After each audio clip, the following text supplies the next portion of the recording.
Vamos abrir as nossas Bíblias em Mateus 28.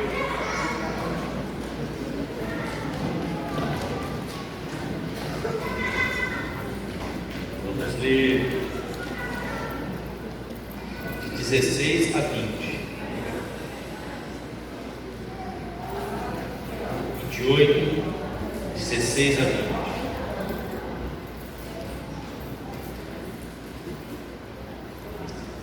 Os 11 discípulos foram para a Galiléia, para o monte que Jesus lhes indicara.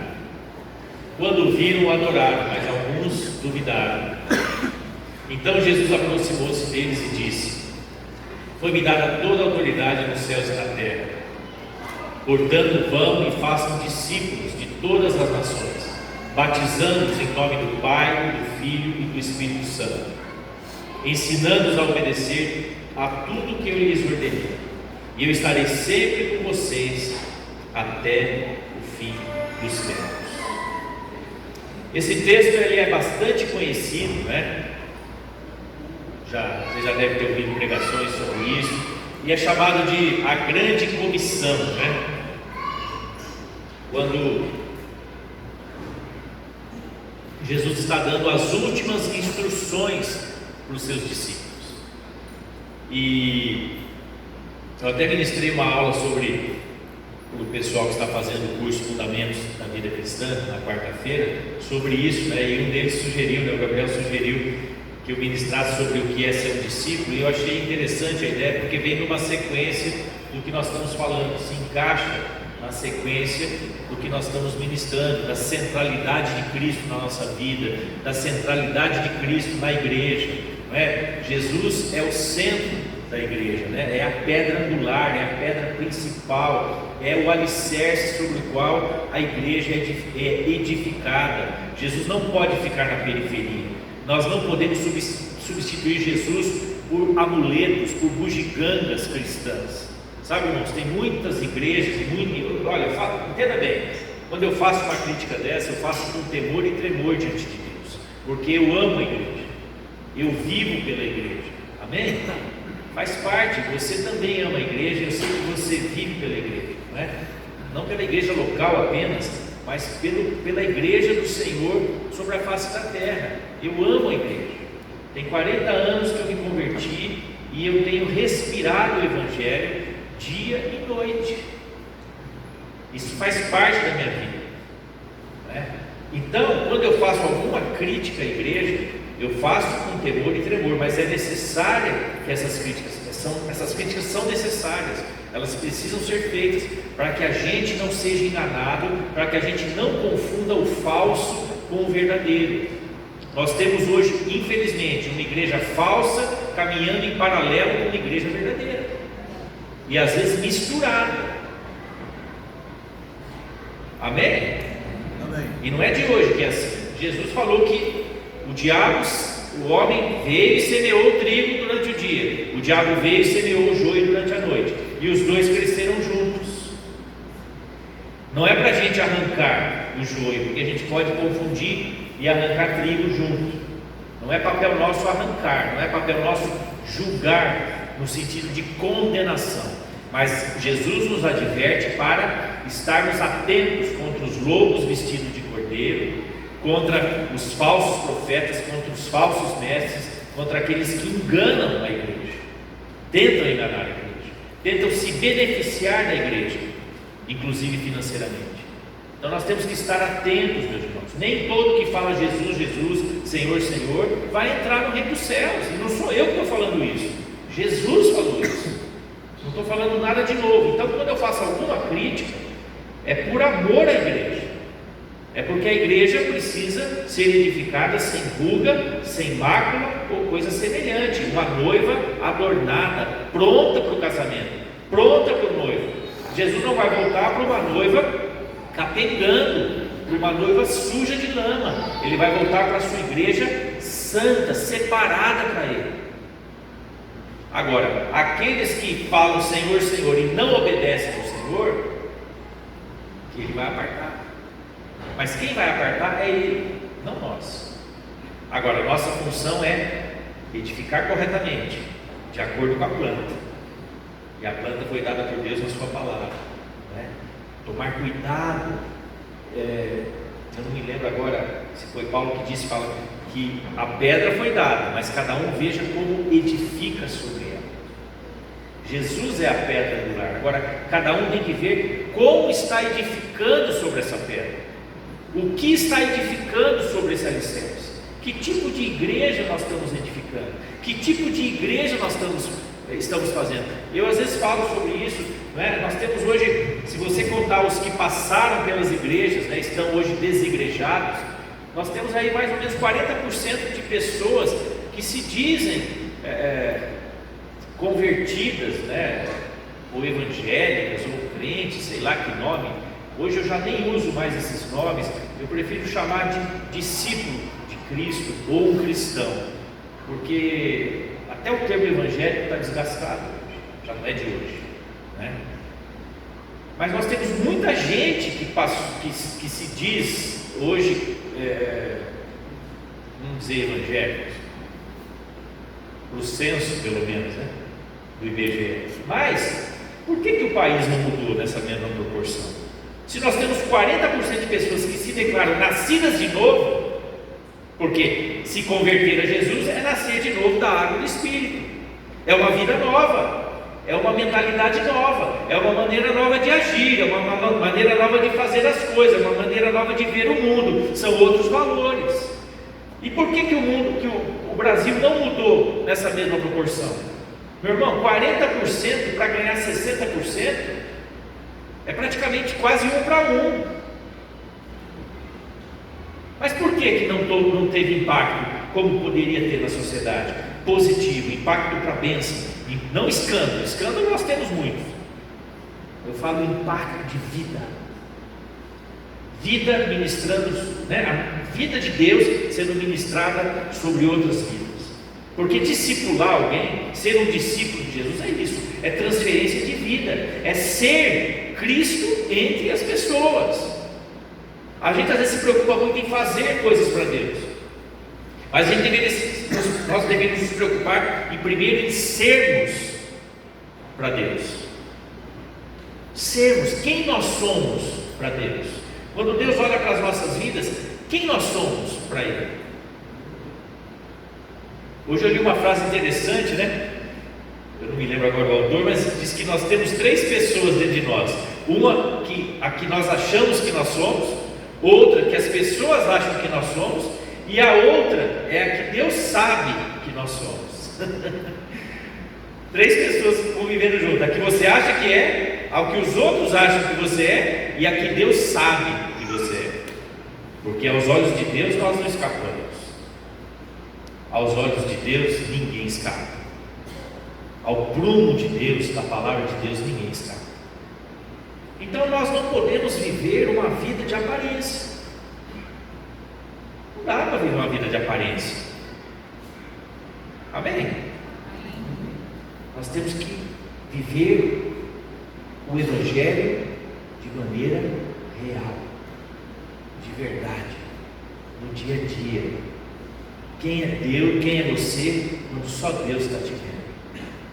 Quem é você, quando só Deus está te vendo? Que tipo de pensamentos circulam na tua cabeça, quando só está você, sozinho? Que tipo de sentimentos circulam no teu coração, quando você está sozinho? Amém, irmãos? É isso, ser um discípulo é algo muito profundo. E Jesus, quando fala aqui para os seus discípulos, Ele está dando as últimas instruções. As últimas instruções. Ele está fazendo um resumo do resumo, né? Ele sabe que Ele vai voltar para o Pai. Então Ele fala: olha, vocês indo, esse id, o tempo verbal no original é como se fosse um indo, é um contínuo, moto contínuo, né? Quer dizer, vocês caminhando pela vida, pelo dia a dia, façam discípulos. Ele não fala para fazer convertidos, para fazer crentes, para fazer evangélicos. Ele fala para fazer discípulos, ensinando-os a guardar, ensinando-os a obedecer. Façam discípulos de todas as nações. Vão, à medida que vocês forem, façam discípulos. Batizem eles em nome do Pai, do Filho e do Espírito Santo. Quando você invoca o nome do Senhor Jesus Cristo, você está invocando o Pai, o Filho e o Espírito Santo. O Pai, Senhor; o Filho, Jesus; o Espírito Santo, Cristo. Senhor Jesus Cristo, você invoca a Trindade, os três, o mesmo Deus, né? Que se manifesta em três pessoas. Olha que nome tremendo: Senhor Jesus Cristo. Quando você invocar é chamar para dentro de você. Senhor Jesus Cristo, eu estou chamando o Pai, o Filho e o Espírito Santo, os três, a Trindade em ação. Eu invoco os três para dentro de mim, para a minha vida, para ser Senhor, para Deus ser o Senhor da minha vida. Entenda bem, nós cremos num Deus que é indivisível, mas que se manifesta em três pessoas distintas. Mas é um Deus indivisível. Não há possibilidade do nosso Deus se dividir, não há possibilidade do nosso Deus se desentender, não há possibilidade das pessoas da Trindade se desentenderem. Você está entendendo o que é isso? É uma comunhão plena, perfeita, eterna, inabalável, inquebrantável. É a comunhão perfeita entre Pai, Filho e Espírito Santo. Então, um Deus que nunca, jamais se dividirá, mas que se manifesta em três pessoas. E Deus, nos seus planos, desde o início, quando criou a humanidade, a intenção de Deus é nos chamar para dentro dessa comunhão, é incluir o ser humano. Imagina isso, meus irmãos, incluir a nossa vida para dentro dele, para dentro dessa comunhão que existe entre o Pai, o Filho e o Espírito Santo. Isso é grande demais para nós, mas é a misericórdia e o amor de Deus por nós, e é o sacrifício de Jesus na cruz que abre caminho para nós entrarmos nessa aliança, para nós entrarmos nesse vivo e novo caminho que nos leva até Ele. Então é um privilégio que você tem, é um privilégio que eu tenho. Agora, um discípulo, o que é ser um discípulo? Um discípulo é alguém que crê em tudo o que Cristo ensinou e pratica e obedece tudo o que Cristo ordena. É simples. É alguém que crê em tudo o que Cristo ensinou e pratica tudo o que Ele ensinou. Não é apenas crer, é obedecer. Não é apenas crer, é viver. Não é apenas crer teoricamente, é crer na prática. Isso é simples, mas não é fácil. Nem tudo que é simples é fácil. Por quê?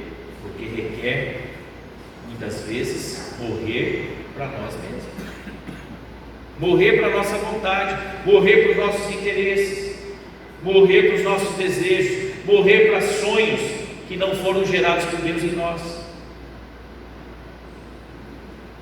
Então, ser um discípulo é algo muito mais sério. Mas, meus irmãos, Jesus não pediu para nós fazermos simpatizantes do Evangelho. Ele pediu para nós fazermos discípulos do Evangelho. Por quê? Porque a igreja hoje está cheia, não estou falando da nossa em particular, estou falando da igreja sobre a face da terra, está cheia de simpatizantes, atrás dos mais variados interesses.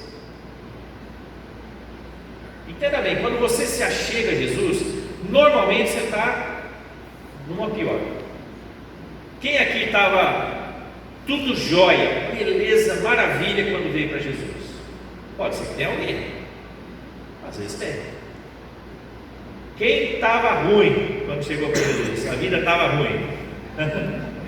Estava no fundo do poço. Uns estavam mais no fundo, outros menos mais fundo. Mas, meu irmão, dentro do poço é lama, né? Tudo é lama. Uns se atolam mais, outros se atolam menos, mas lama é lama.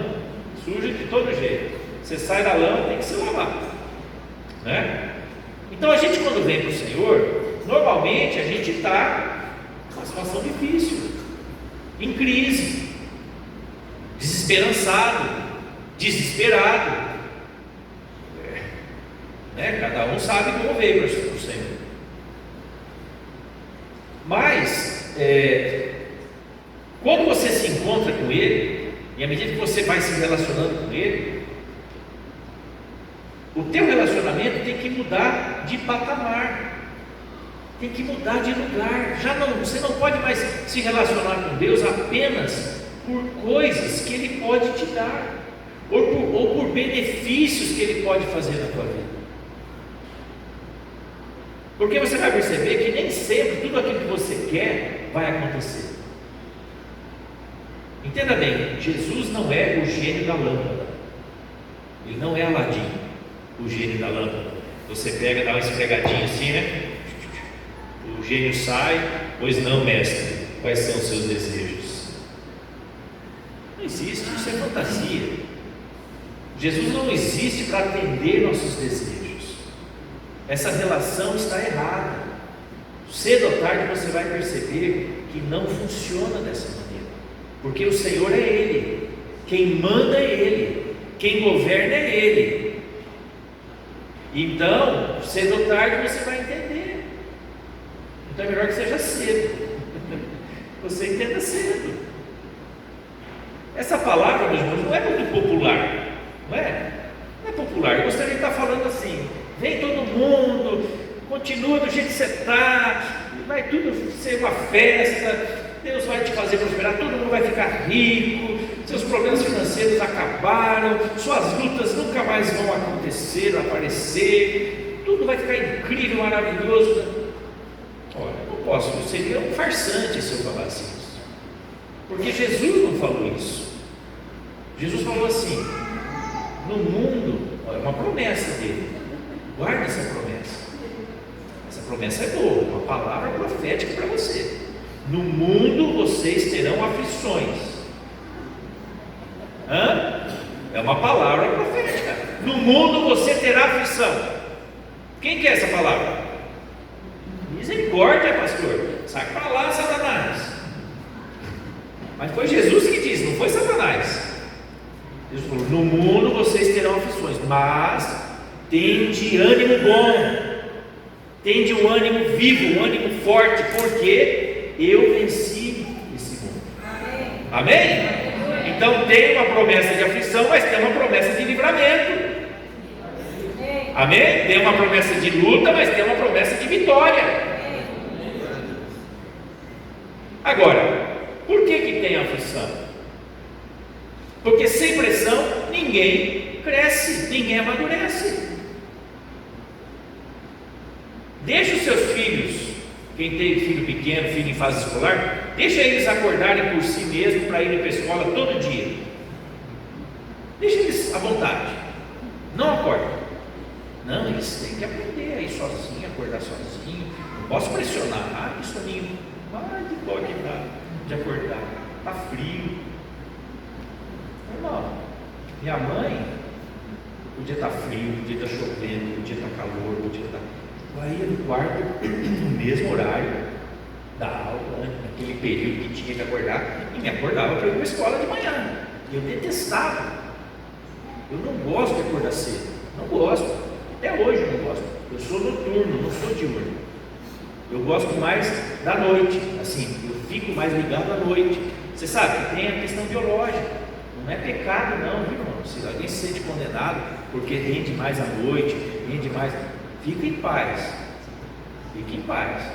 Quando eu soube que não era pecado, isso foi uma libertação da minha vida.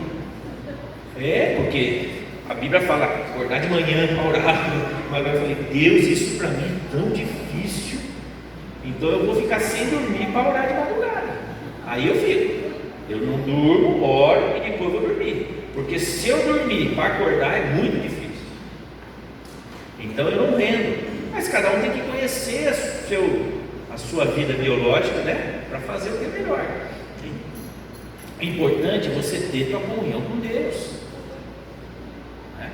Agora, minha mãe ia lá e me acordava. E acabou. Eu tinha que pular da cama, lavar o rosto, escovar o dente, tomar café e ir para a escola. Pressão. Ela botava pressão, e ela era professora, e ela foi a professora ainda. quarto ano primário. Ser aluno da própria mãe não é fácil, porque ela não vai dar uma colher de chá, ela não me deu uma colher de chá, jamais me sabe. Eu queria que ela falasse as perguntas da prova, né? Estava em casa, né, irmãos? Jamais, ela nunca fez isso. Isso era vedado, era ética profissional. Minha mãe sempre teve muita ética profissional. E eu era tratado talvez até com mais rigor do que os outros, porque de certa maneira eu tinha que ser exemplo, eu era filho da professora, então tinha que estar com os trabalhos em dia, não podia atrasar, não podia, né? Imagina, misericórdia. Mas a pressão ajuda a gente a formar o nosso caráter. Agora deixa o filho lá na cama, não fala nada com ele não, para ver se ele acorda sozinho. É raro, é muito raro. Pode ser que você tenha um filho assim, extremamente, né? Mas se você não bota pressão em algumas áreas, precisa, faz bem. Nós somos filhos de Deus, por isso que Ele nos pressiona, por isso que Ele nos aperta às vezes, porque Ele quer que a gente cresça, Ele quer que a gente amadureça. Ele sabe que esse mundo é difícil, precisa ter costa larga, precisa ter costa cascuda nesse mundo. Uma geração de mimimi, sabe? Para, não pode, não. A gente está aqui e sabe que vai passar por lutas, mas tem muita vitória. Amém? Fala para o teu irmão, tem vitória para você. Amém? Tem vitória para você. Então, um discípulo é alguém que aceita ser ensinado por outro, tem um coração ensinável, um coração maleável. Jesus falou assim: aprendei de mim que sou manso e humilde de coração. Ora, se ele era manso e humilde de coração, quem somos nós para não aprendermos, não queremos aprender, não queremos ouvir, não queremos obedecer? Amém, irmãos? Nós aprendemos a vida toda. E graças a Deus é sábio aquele que aprende a vida toda. Está sempre disposto a aprender, está sempre aberto para aprender. Cada vez que eu começo a ler um livro novo, eu estou aberto para aprender algo daquele autor, do que ele estudou, do que ele viu em Deus, do que ele está compartilhando. Eu trago para a minha vida aquilo que é bom, retenho aquilo que é bom. Toda vez que eu leio a palavra, mesmo que eu já tenha lido aquele texto várias vezes, Deus fala algo novo. O Espírito Santo pode te revelar coisas novas. Então, um Espírito que quer aprender, um Espírito que está atento a aprender. Então Jesus falou: vão pelo mundo, façam discípulos de todas as nações, batizando-os em nome do Pai, do Filho e do Espírito Santo, e ensine esses novos discípulos a obedecerem a todas as ordens que eu lhes dou. E lembre-se disso, eu estou sempre com vocês até o fim dos tempos. Então, você não vai fazer isso sozinho. Jesus está conosco. O Espírito Santo agora habita em nós. Quando você começa a falar do amor de Deus para alguém, contar a tua experiência para alguém, contar a experiência que você tem vivido em Deus, aquilo que Deus tem falado para você, falar com outra pessoa, o Espírito Santo começa a agir naquilo. O Espírito Santo, ele age na palavra que você proclama, naquilo que sai da tua boca sobre Deus. O Espírito Santo começa a agir na outra pessoa. Você tem a missão de falar. A revelação, quem dá é o Espírito Santo. A tua função é semear. Quem vai dar o crescimento é o Espírito Santo. Você está entendendo? Você não dá o crescimento. Quem aqui, quando planta uma horta em casa, consegue fazer aquela horta crescer? Consegue fazer aquela semente germinar?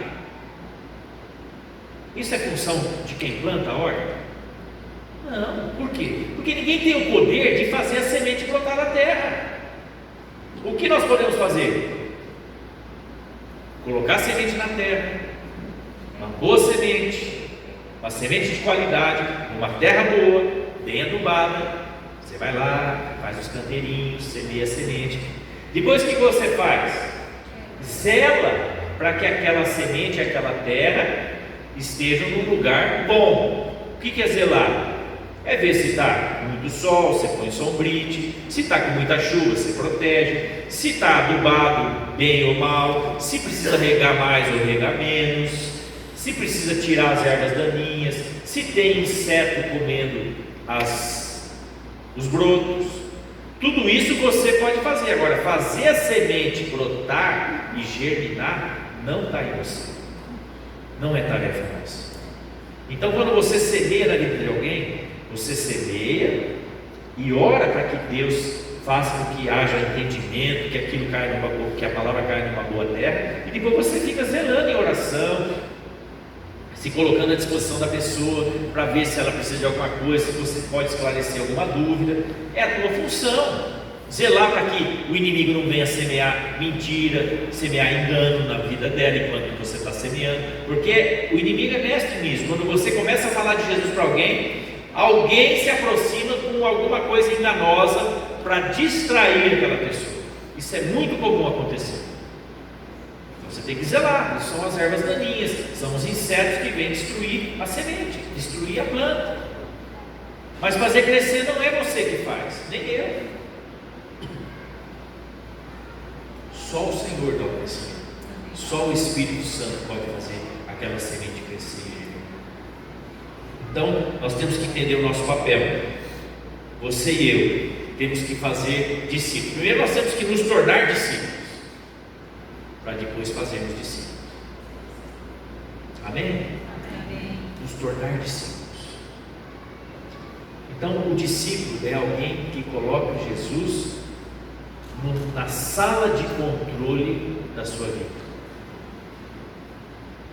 Sai da sala de controle, coloca Jesus, deixa ele ali, deixa o Espírito Santo governar, deixa o Espírito Santo governar a sua vida. Mas, meu irmão, quando eu falo Espírito Santo governar, a gente às vezes confunde com dons espirituais. Então quer dizer que eu tenho que orar em línguas? Quer dizer que eu tenho que fazer isso, fazer... Meu irmão, o Espírito Santo governar não é isso. Dons são manifestações do Espírito Santo, são presentes de Deus para nós. Mas os dons não têm nada a ver com o caráter da pessoa. Olha que coisa interessante. Você vai ver pessoas extremamente habilidosas, cheias de dons na Bíblia, com um caráter horroroso. Sansão, por exemplo. Sansão foi um homem que tinha uma força descomunal. Um homem forte, que era a força que vinha do Espírito de Deus. Mas proporcionalmente a essa força que ele tinha, era o tamanho do caráter ruim que ele tinha. Um homem mulherengo. Um homem que zombava sem motivo dos seus inimigos, muitas vezes. Fazia certas coisas que não eram necessárias fazer.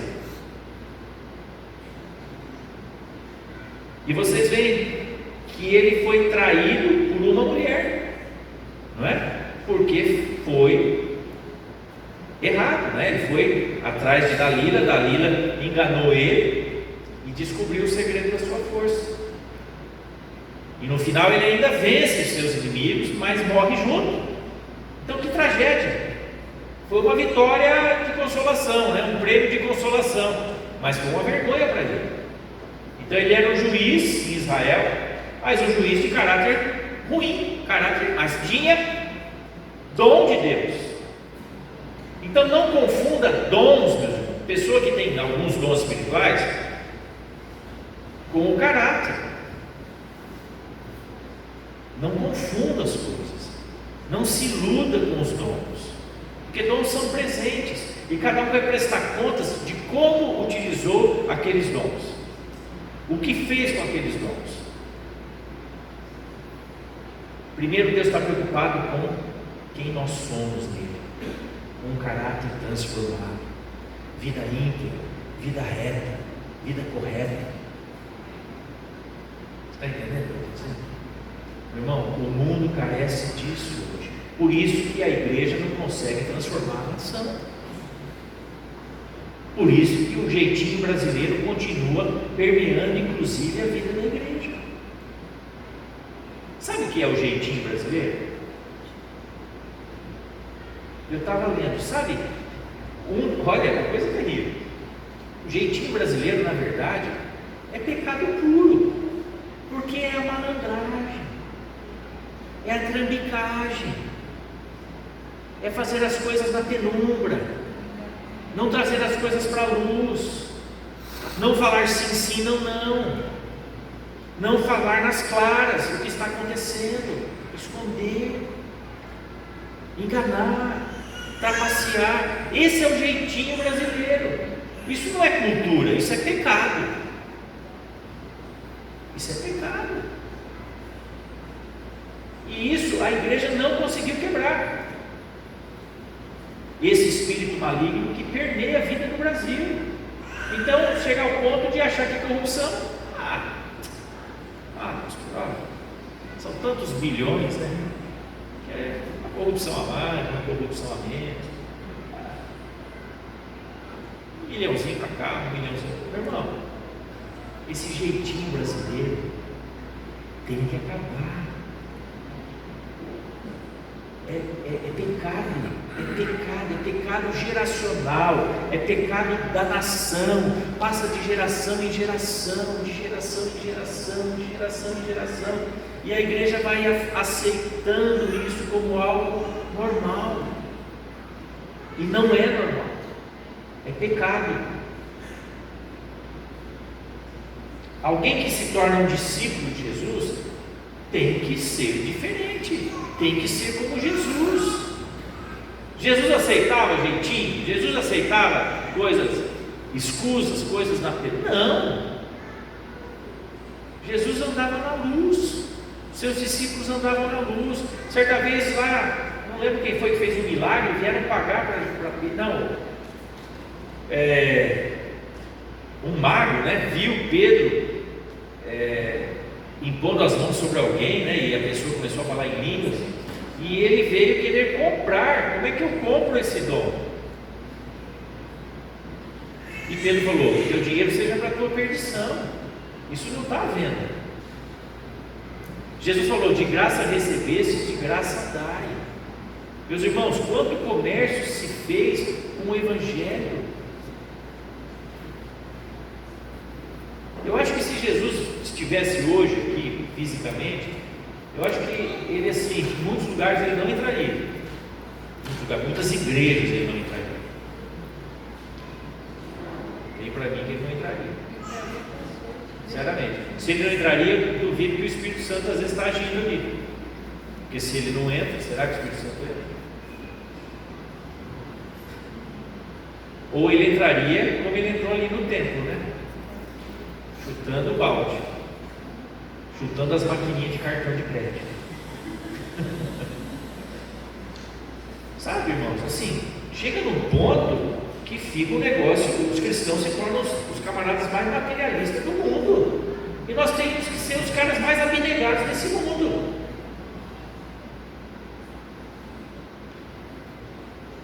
Os caras que não ligam para essas coisas. Entenda bem, você quer ter uma boa vida? Amém. Deus quer te abençoar. Você quer ter um bom carro? Amém. Deus quer te dar um bom carro. Mas isso não pode ser o motivo de você viver. Não pode ser a tua primeira motivação. Porque essas coisas vão ficar. Você não vai levar isso para a eternidade. Não é? Agora, é claro que é bom não passar perrengue financeiro, não passar aperto, não passar. Claro. Agora, eu já passei muito aperto na minha vida e já passei fartura também. Amém? Eu sei viver dos dois lados da moeda. Nunca abandonei minha fé, nem por uma coisa, nem por outra. Nunca me deslumbrei com dinheiro. E nunca me desesperei sem dinheiro. Amém? Eu prefiro ter dinheiro, não tem dúvida, né? Prefiro estar em paz nessa área, né? Claro, prefiro estar em paz. Mas quando passei aperto e passei algumas situações que eu precisei vencer muito em Deus e tudo mais, mas assim, eu vi a mão de Deus comigo e vi Deus me dando sabedoria para sair daquela situação. Situações que eu nem criei, não foram provocadas por mim, mas eu tive que colocar lá. Então, um discípulo, a igreja foi comissionada por Jesus a fazer discípulos. A palavra ensinar no grego quer dizer fazer um discípulo, discipular alguém. Então, quando a gente pensa em qual é a grande comissão, o grande mandamento de Jesus, é fazer discípulos. Por que ele se preocupa em discípulos? Porque discípulo é alguém que não vai se abalar na primeira ventania. É alguém que não vai se abalar com um vento para cá, um vento para lá. Sabe a diferença entre o joio e o trigo? Como é que você sabe a diferença? O trigo e o joio, ele quando bate o vento, ele tem a haste dura e ele fica em pé. E o trigo tem a haste flexível e ele se dobra com o vento. Então é fácil você distinguir num campo de trigo que tem joio semeado, o que se dobra é trigo, o que fica em pé é joio. Ou seja, aquele que se dobra ao Senhor, que se quebranta ao Senhor, é trigo. Quem fica duro, firme nas suas convicções, né? Arrogante, orgulhoso, esse é joio. Não se dobra, não se quebranta, não é humilde para ouvir, para aprender, para reconhecer o erro, para se arrepender. Uma das bases da vida da igreja é pedir perdão, perdoar, reconhecer o erro, se arrepender, começar, recomeçar. Essa é uma das bases da igreja. Jesus falou isso. Se o teu irmão pecar contra ti, vai até ele só, resolve com ele. Se ele não te ouvir, se ele te ouvir, glória a Deus, ganhou seu irmão. Se não te ouvir, vai com mais umas testemunhas. Se ainda não te ouvir, leva diante da igreja. Mas qual é a base? Qual é o princípio que está ensinando aqui? Coração quebrantado, coração pronto para perdoar, coração pronto para se arrepender, relacionamento, comunhão uns com os outros, comunhão horizontal entre nós. Senão fica insuportável a vida em comunidade, se não tem esse espírito de perdão e de reconciliação, de arrependimento, de comunhão. Amém? É uma base da igreja. No Novo Testamento, nas Escrituras todas, você não vai ver alguém que era salvo ou convertido sem se tornar um discípulo. Não existe alguém que era salvo sem ser um discípulo. Não tinha essa diferença para eles. Um salvo, alguém que era salvo, convertido, automaticamente se tornava um discípulo. Começava a praticar, a viver o Evangelho, a aprender e viver, colocar em prática o Evangelho. Sabe, irmãos, às vezes a gente fica amarrando espírito maligno, né? Tem um espírito maligno ali, está amarrado em nome de Jesus. Tem um espírito maligno ali atrás daquela moita, está amarrado em nome de Jesus. Fica amarrando o demônio em tudo que é lugar, sabe? E não toma as atitudes necessárias que precisam ser tomadas para que o Satanás seja derrotado. O diabo não tem medo de amarração, blá blá blá. Você fica amarrando o ar, amarrando o vento. Isso é ginástica espiritual, meu irmão. É ginástica espiritual. Claro que quando você vai orar, você pode amarrar em nome de Jesus, você está declarando tua fé. Entenda a Bíblia que eu estou dizendo. Mas se a fé não vier acompanhada de atitude, não muda nada. Fé é ação. Fé é colocar o Evangelho em ação. Fé é colocar a palavra de Deus em ação, não é? Você tem uma dívida para pagar, não trabalha não para pagar para ver se acontece alguma coisa. Deus vai te abençoar? Vai. Pode até abençoar sobrenaturalmente, às vezes abençoa sobrenaturalmente, mas não rala não para ver. Fica só esperando o sobrenatural para ver. Eu sempre cito Elias, né? Quando ele foi lá, eu estou falando, porque tem alguns aqui que acho que nunca ouviram da minha parte isso. Os que já ouviram me perdoem, vão ouvir de novo. Quando Elias foi lá, se esconder na caverna, Deus chamou ele para fora e falou: o que você está fazendo aqui, Elias? Teu mal é cansaço, é estresse, você está esgotado. Teu mal é fome, né? Então vai descansar, vai dormir e te faz bem. Você sabe que às vezes a nossa crise é fome e sono, né?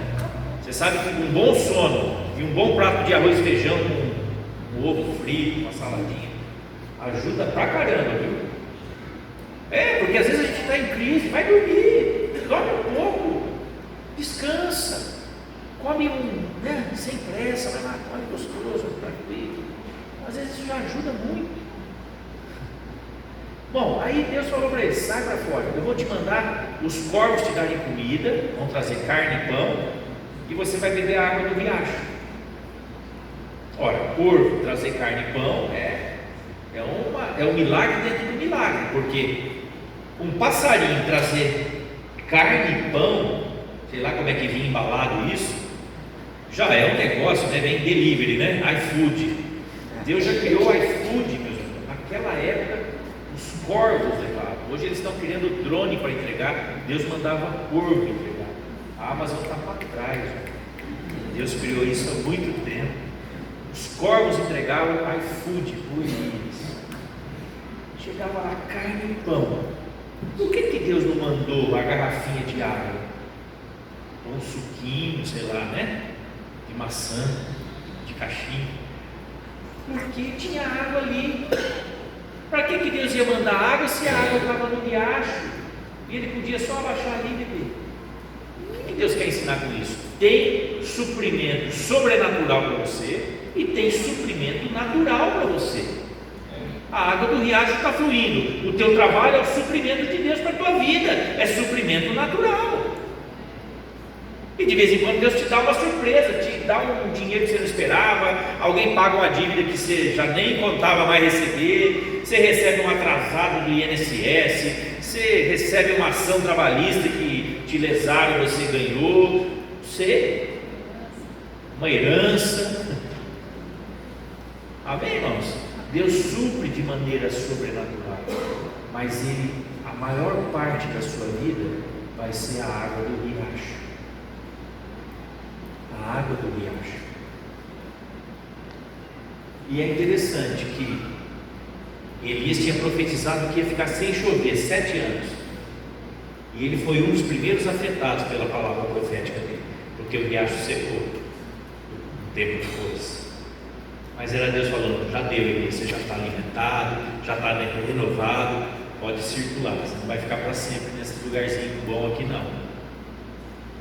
Está entendendo? Que a gente precisa de momentos de renovação na nossa vida, precisa de momentos de nos enchermos de Deus, da presença de Deus. Tem os momentos do Monte da Transfiguração que você precisa ir. Imagina, você está no Monte da Transfiguração, aparece Moisés, Elias, e vem conversar com Jesus. A eternidade se abre na sua frente, e Jesus entra na eternidade, o corpo dele é transformado na frente deles, começa a brilhar com intensidade da eternidade, e eles começam a ver aquilo, e eles falam: meu Deus, vamos armar uma barraca, porque eu não quero mais ir embora desse lugar, eu quero ficar na boca do céu, que qualquer coisa eu caio para dentro do céu. Eles não queriam mais descer. O que Jesus falou? Vamos armar a barraca aqui. O monte não vai durar para sempre, nós temos que descer para o vale. É no vale do dia a dia que as coisas têm que acontecer. É no vale da vida que você semeia, que você colhe, que você planta, que você rega, que você fala com as pessoas, que você se relaciona, que você negocia, que você acorda, que você levanta, que você deita, que você trabalha, que você cuida dos seus filhos, leva, faz a vida, né? É no vale que os rios correm, é no vale que tem terra para semear. Ninguém semeia nada na montanha. Montanha é frio, pedregoso, não cresce nada lá. É um lugar lindo, é maravilhosa a vista, é uma vista panorâmica, você enxerga longe. Os discípulos voltaram do monte da Transfiguração com a visão totalmente diferente, expandiu a visão espiritual deles. Eles viram quem era Jesus de fato, eles viram que Jesus era eterno, era o Deus que veio do Pai e ia voltar para o Pai. Imagina que visão que eles tiveram ali. Mas eles não podiam ficar ali. Ali não era o lugar definitivo. Eles falaram: nós vamos ter que descer. E Então você vai para o monte, se enche de Deus, para você ter como ministrar no vale, como semear no vale, como vencer no vale, que é onde você vai passar a maior parte da sua vida. A gente tem ideia de que vale é lugar ruim. Pastor, eu estou passando por um vale. Quantas vezes você já ouviu isso? Minha vida está um vale, pastor. Glória a Deus, porque no vale tem rio, tem água, tem terra para cultivar, tem terra fértil para você. As terras mais férteis estão nos vales.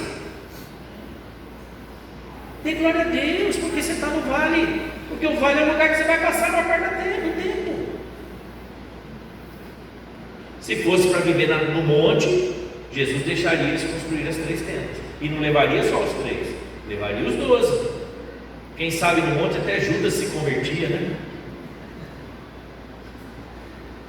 Você está entendendo? Nós não fomos, não é no monte que a vida acontece, é no vale. É no vale que você tem que ser discípulo.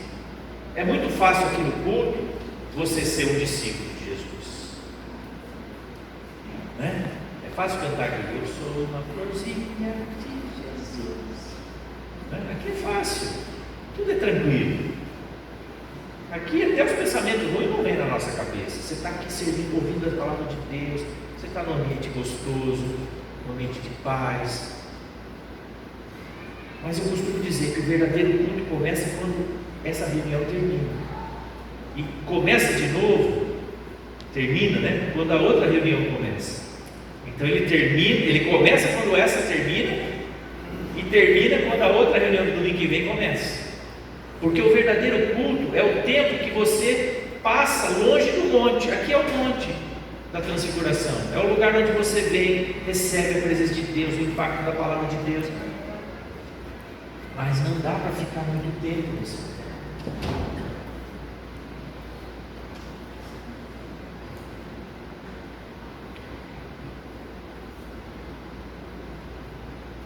Todo seguidor de Jesus, todo discípulo de Jesus precisa estar vinculado a uma igreja local. Existe uma tendência hoje das pessoas serem desigrejadas, né? Tem esse termo agora, né? Os desigrejados, os sem igreja, os sem religião, nos chamam assim, né? Pessoas que se frustraram com a igreja, e alguns se frustraram com razão, porque a igreja, como eu falei no começo, ela tem muitas qualidades, mas tem muitos defeitos. Ela tem uma igreja verdadeira e uma igreja falsa. Às vezes o cara estava na igreja falsa, não é? Tinha um picareta liderando. Ou não tem picareta liderando? Eu conheço alguns, infelizmente. Conheço pessoas que vendem a igreja, irmão, de porteira fechada, como se a igreja fosse patrimônio dele. Você já pensou isso? Como é que pode isso? A que ponto a gente chegou? A igreja é do Senhor Jesus, as pessoas são dele, o rebanho é dele, nós vamos prestar contas para ele. Então, é muito sério isso, não é brincadeira. Então, alguns se frustraram com o que encontraram. Agora, a gente precisa buscar um lugar, então, que seja sério, que tenha o rio fluindo, né, de maneira mais limpa, onde você possa olhar para a vida dos pastores, para a vida dos líderes, para a vida das pessoas, para ver se tem um ambiente saudável. Amém? Sabe, um dos sintomas de que alguma coisa não vai bem é quando uma igreja começa a achar que só ela tem a verdade, só ela é santa, só ela sabe o caminho de volta para a casa do Pai. Está vendo aquela assim? Tem igreja que aí, você está perto do caminho, mas não está bem no caminho ainda. Vem que eu vou te mostrar o caminho. Jesus não tem isso. Nós sabemos que não somos os únicos. Tem muitos e muitos e muitos outros andando com Jesus, amando a Jesus, edificando a igreja do Senhor, aqui em Adamantina, em outras cidades vizinhas, no Brasil, no mundo todo, graças a Deus. Então, primeira coisa, nós não somos a última bolacha do pacote, não é? Tem que ser humilde, tem que reconhecer, Deus não revela tudo para mim, Deus não revela tudo para você, Ele revela para a sua igreja espalhada sobre a face da terra, né? Ele reparte. Então você tem que buscar um lugar, você tem que estar ligado a um lugar, a um ambiente saudável, a uma igreja local saudável, porque você vai ter proteção para a tua vida, você vai ter cobertura espiritual sobre a tua vida. Se as pessoas que estão liderando são pessoas de fato comprometidas com Deus. Amém?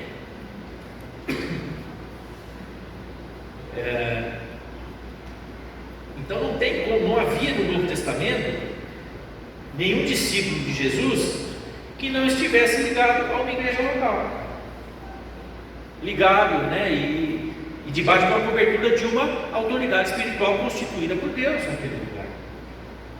Sabe, irmãos, não é brincadeira isso. Pessoas que levam Deus a sério, homens de Deus que levam Deus a sério, pastores que levam Deus a sério, sabem a responsabilidade que têm por estar no ministério, por serem exemplo, referência para o rebanho e para a cidade onde eles estão. Porque eu não sou só referência para aqueles que estão aqui comigo, eu tenho que ser referência para toda a cidade, porque eu vou fazer negócios na cidade, eu vou comprar, vou vender, eu vou me relacionar com as pessoas da cidade. Eu vou ter amigos que muitas vezes não são da igreja, são amigos que eu vou ter relacionamento, vizinhos. E eu tenho um testemunho para dar. Então, pode até falar mal de mim, mas vão falar mal sem motivo, sem que eu dê motivo para falarem mal. Amém? Ser perseguido pelo amor do Evangelho é uma coisa. Agora, ser perseguido pelas coisas erradas que eu fiz é outra coisa bem diferente. Aí não é perseguição. Né? Ser perseguido porque eu estou vivendo uma vida cristã correta em Deus, aí tudo bem, aí é glória. Glória a Deus. Estou sendo perseguido porque eu amo o Evangelho, porque eu vivo o Evangelho. Agora, ser perseguido pelas coisas erradas que eu fiz, isso, que mérito tem nisso? Pelo contrário, isso é vergonha. Então, um discípulo, ele precisa estar debaixo de proteção. A igreja local, meu irmão, é proteção para a nossa vida, é bênção para a nossa vida. Ela nos livra do engano, nos livra dos lobos, nos livra dos falsos mestres, dos falsos profetas. Amém? Então, você precisa ter isso, né? Um discípulo precisa estar disposto, né, a estar numa igreja. Isso é necessário para você crescer, para você ter saúde espiritual, para você se alimentar, para você dar frutos, para você, né, fazer discípulos. Você faz discípulos, você vai levar para onde? Você tem que trazer para a igreja onde você participa. É aqui que a vida em Deus vai acontecer. A partir daqui, as coisas de Deus acontecem. Amém? Às vezes não é no ritmo que a gente gostaria, às vezes as coisas não vão na velocidade que a gente gostaria. Fique em paz, meu irmão. Vai caminhando, vai andando com Deus, vai amando a Jesus. Faça tudo que você puder para ajudar a igreja local, onde você está. Se integre, faça parte. Coloque, sujeite os teus planos à liderança da igreja local, né? Consulte, peça orientação, né? Para nós é bênção poder abençoar, poder ajudar, poder orientar. Faz parte do nosso chamado. Agora, tem coisas que você já tem maturidade para fazer, você não precisa, você pode só pedir uma oração, pedir, né? Você já tem maturidade, mas às vezes coisas mais sérias é bom ter conselho, é bom ouvir homens e mulheres mais maduros, né? Então, entenda bem, né? Jesus, ele está te chamando, né, para você aprofundar-se a tua relação com Ele. Se você já é um discípulo, aprofunde mais a tua relação com Ele. Mas uma coisa eu te digo, não fica na margem, né? Não fica na periferia, sabe? Por exemplo, por onde Jesus andava, tinha uma multidão que seguia Ele. Mas a multidão, ela pendia para um lado, ela pendia para o outro. Um dia estava com ele, outro dia não estava. Estavam seguindo João Batista, e daqui a pouco viram que o ministério de Jesus era maior, começaram a seguir Jesus, largaram João Batista. Sabe? Discípulo é alguém que estabelece uma aliança. Estabelece uma aliança, paga o preço de estar junto. Nós servimos lá em Campinas, a nossa igreja lá, que nos ordenou, nos enviou, nós fomos crescendo, tivemos frutos, eu ensino, mais de 20 anos, 20 e tantos anos, no mesmo lugar. Era uma igreja perfeita? Não. Tinha problemas? Tinha, mas era uma igreja saudável. Então, quando tinha algum problema, eu não falava assim, a igreja está com problema. Eu falava, nós estamos com problema. Nós estamos com problema. Eu faço parte do problema, eu faço parte da solução. Eu estou envolvido com isso até o pescoço. Não é? Eu tenho uma aliança com esses irmãos. É tão gostoso. Hoje eu estava, a Kátia e o Danilo estão lá no interior de Pernambuco, né? Mandaram alguns vídeos, algumas fotos. E está sendo gostoso lá, eles estão fazendo culto, alugaram uma van, fecharam a rua lá na cidadezinha que eles estão, fizeram um culto ao ar livre ontem, à noite, cantando, e aí cantaram em ritmo de forró, e os pastores de lá sabem esse ritmo, né? Tinha bastante gente que foram visitar algumas casas, orar com as pessoas, e aí ela estava falando, olha pastor, que bom que nós estamos aqui, nós está se sentindo em casa, o pastor Sérgio está nos tratando como ovelha dele, né? Ovelhas dele. E aí ela falou, eles amam muito vocês, eu falo muito bem de vocês, nossa, que gostoso, né? Eu falei, que bênção, né? A gente deixou uma história lá, a gente tem um legado naquele lugar. Por quê? Porque a gente tem uma aliança com eles até hoje. Nós temos uma aliança, nós somos amigos, nós somos irmãos. E nós temos esse, por isso que eu quis que eles fossem ali, eles queriam ir uma outra missão, que é lá para Fortaleza. Eu falei, olha, eu prefiro que vocês vão aqui com eles, porque eu conheço quem são eles, eu sei como vai ser bom para vocês, porque eles não estão há tanto tempo aqui na igreja, a Cátia e o Danilo. Eu queria que eles tivessem a experiência de estar com alguém que fala a mesma língua que nós, a mesma visão. Não é que eu desconfie dos outros, não é isso, mas eles eu sei quem são, e tanto está sendo bom que eles estão experimentando esse ambiente, zelo pastoral, porque eu preciso saber para onde eu estou enviando alguém. Nem que eu não goste da pessoa, eu não mando com passagem só de ida, não. Estou brincando, né? Eu dou passagem de ida e volta, né? Estou brincando. Você entende? A gente tem que zelar pelas pessoas. É cuidado, é zelo, né? Porque é responsabilidade. Então, ser um discípulo é tudo isso que eu falei. É responsabilidade, é aliança, é vínculo com Deus. Então assim, coloca o teu coração agora diante do Senhor. Senhor, em que nível eu estou aí nesse meu discipulado com o Senhor? Como é que eu tenho, né? Quais são os meus vínculos com o Senhor? Qual a profundidade desses vínculos? Qual a força desses vínculos? Primeiro com o Senhor. Primeiro você tem que ter esse vínculo com o Senhor, essa aliança com Deus, né? Isso tem que ser profundo, irmãos. Vou te falar uma coisa: aquilo que Deus tem para falar para você, Ele vai falar através do lugar onde você está. Fica tranquilo, acalma o teu coração. Pode usar alguém de fora? Pode, eventualmente pode, mas tudo que você precisa, se for no lugar sério onde você está, e eu creio que aqui é um lugar sério, diante de Deus, falo isso com temor e tremor, Deus vai prover tudo que você precisa através dessa casa, dessa igreja local. Pastor, mas quer dizer que não, Deus pode usar irmãos de outros lugares, eventualmente, mas você não precisa ficar correndo atrás disso, porque Deus está falando agora, por exemplo, não é isso? Eu creio que o Espírito Santo habita em mim, a palavra de Deus está sendo ministrada, Deus está usando a minha vida para falar com você. Algumas coisas podem ser proféticas para a sua vida. Você pode pegar aqui e falar, isso é profético para mim, eu recebo. Isso eu estou precisando ouvir agora, eu recebo para a minha vida.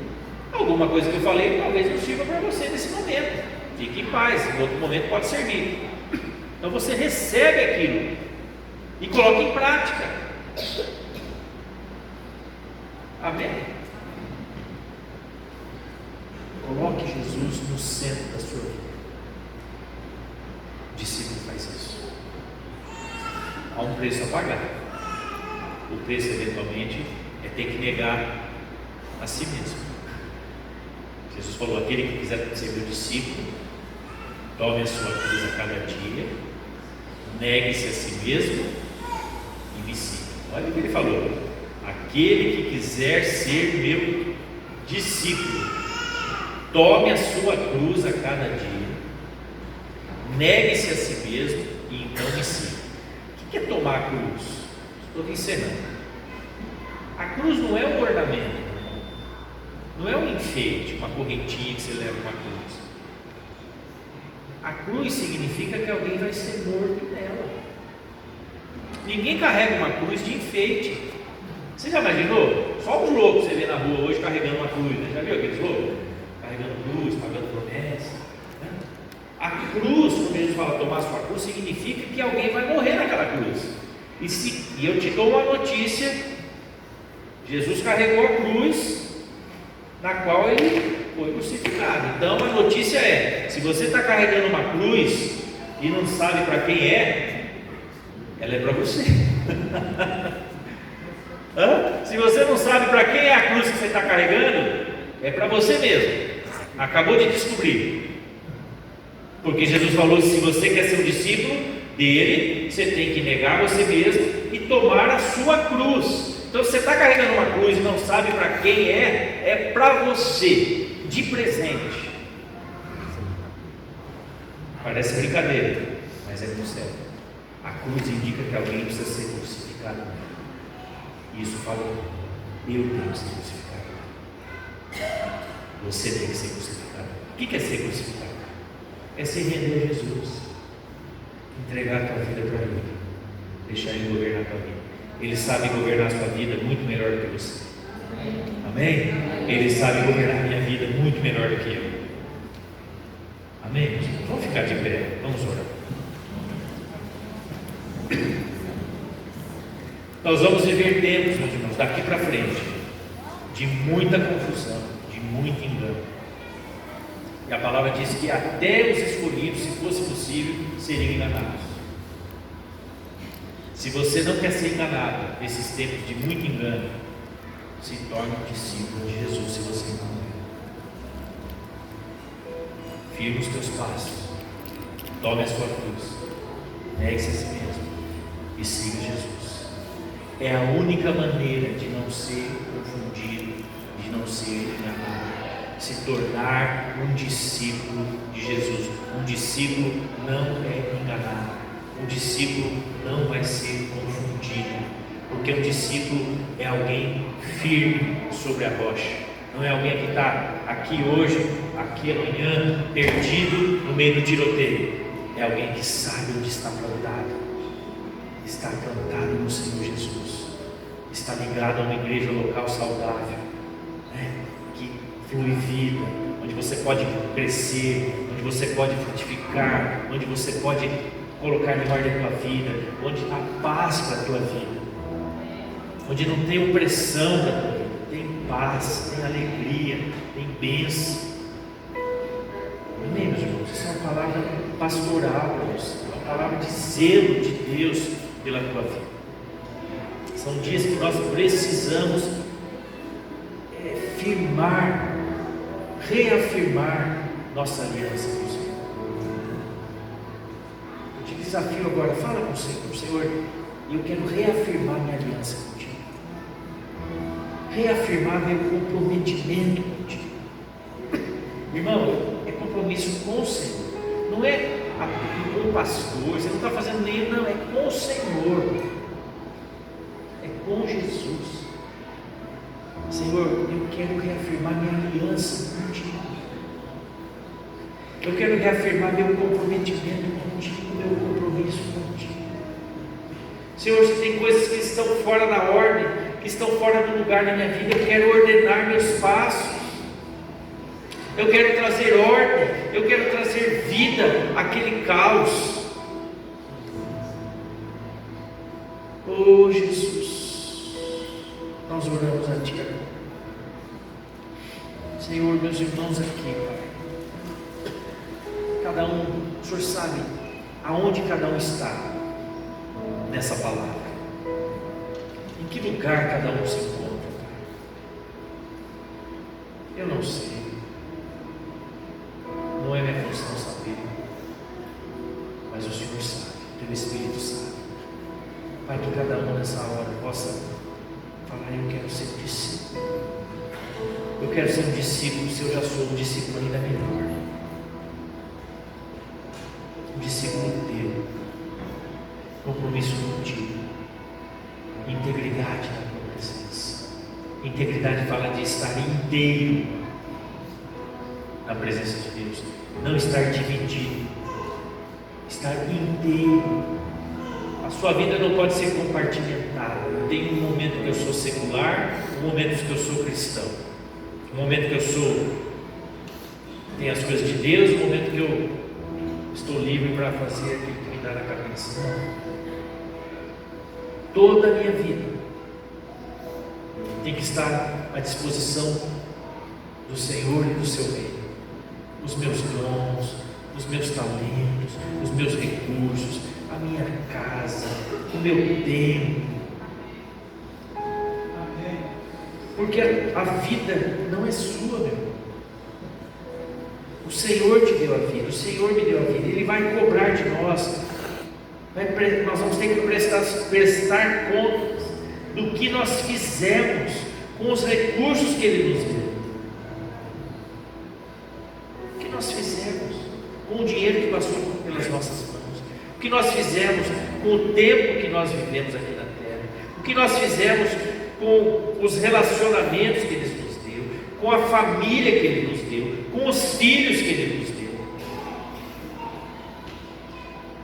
Um discípulo coloca tudo isso no prumo correto, em perspectiva. Primeiro, o Senhor, Deus. Segundo, a família. Em terceiro lugar, a igreja. Entenda bem essa ordem, irmãos. Primeiro, Deus. Segundo, a tua família. Você precisa cuidar da tua família. Você precisa cuidar dos teus filhos.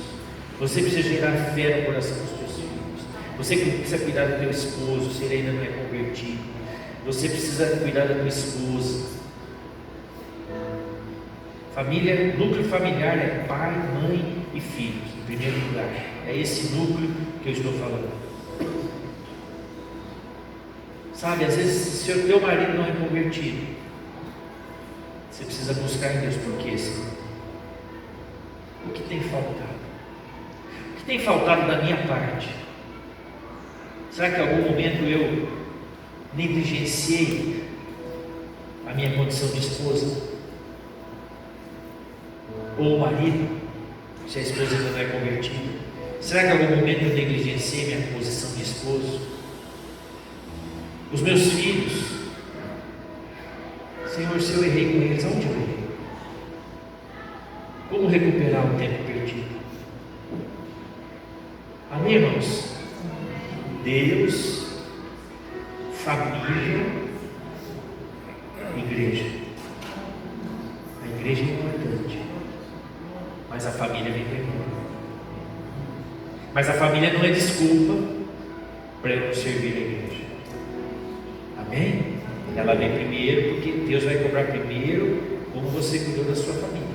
Mas ela não é desculpa para você não se integrar e não servir a igreja. Aleluia, Senhor. Ajuda-nos, Senhor, a compreendermos esses princípios, a vivermos esses princípios. Senhor, eu vejo aqui uma geração de gente saudável espiritualmente. Saudável espiritualmente. Senhor, eu vejo as pessoas saindo daqui e causando impacto nessa cidade e nas cidades vizinhas. Senhor, agora é uma palavra profética. Você pode receber para você, se você sentir que é para você. Eu vejo agora Deus capacitando pessoas neste lugar para servir a Ele, aqui e em outros lugares. Deus está te capacitando, Deus está colocando em você uma sacola de sementes, uma sacola de sementes, todo tipo de semente boa, semente de qualidade, com variedades de hortaliças, de cereais, de frutos. Ele está colocando uma sacola variada para cada um, para você semear por onde você for, para você fazer discípulos por onde você for. Eu vejo Deus gerando um desejo no coração de alguns, de muitos, por ter discípulos. Entenda bem, Deus te dá os discípulos, eles não são teus. Ele te dá por um tempo para você cuidar deles. Como os filhos, quando eles são pequenos, Deus nos dá os filhos, nós cuidamos deles até eles crescerem e ganharem outros discípulos, formarem outros discípulos, formarem as suas famílias. Amém? Você está agora, nesse momento, Deus está injetando uma capacitação do Espírito sobre você, para você gerar vidas nele, gerar outros discípulos. A capacidade que Ele te dá, a vida que Ele te dá, as palavras que Ele tem te dado, o que Ele já tem semeado no teu coração, vai produzir resultado de 100 por 1, 50 por 1, 10 por 1, não importa, mas vai produzir frutos, vai produzir vida. E eu vejo muitos aqui sendo capacitados com essa graça de Deus nessa noite.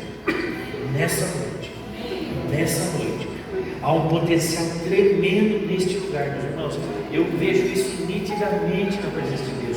Um potencial tremendo de impactar a nossa região. Se você é de Adamantina, de impactar a Adamantina, de impactar parentes, familiares, amigos, de impactar outras cidades. Não se impressione, às vezes você se sente tão incapaz, tão pequeno. Deus te dará capacidade.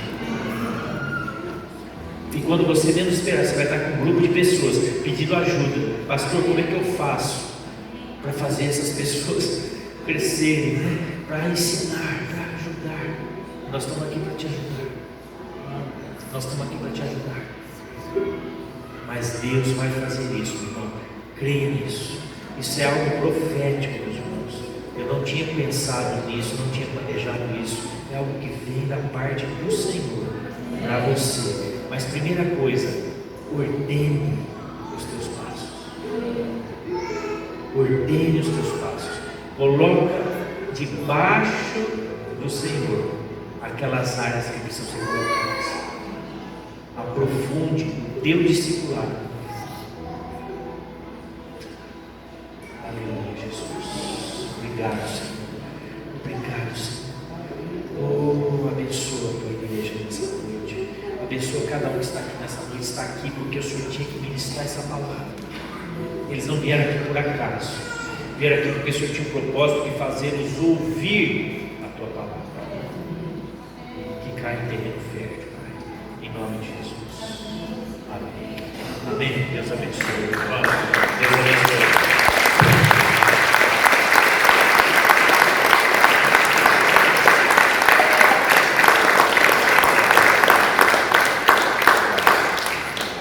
Aleluia. Dá um abraço ao seu irmão, cumprimenta ele. Deus te abençoe. Tenha uma semana abençoada. Em nome de Jesus.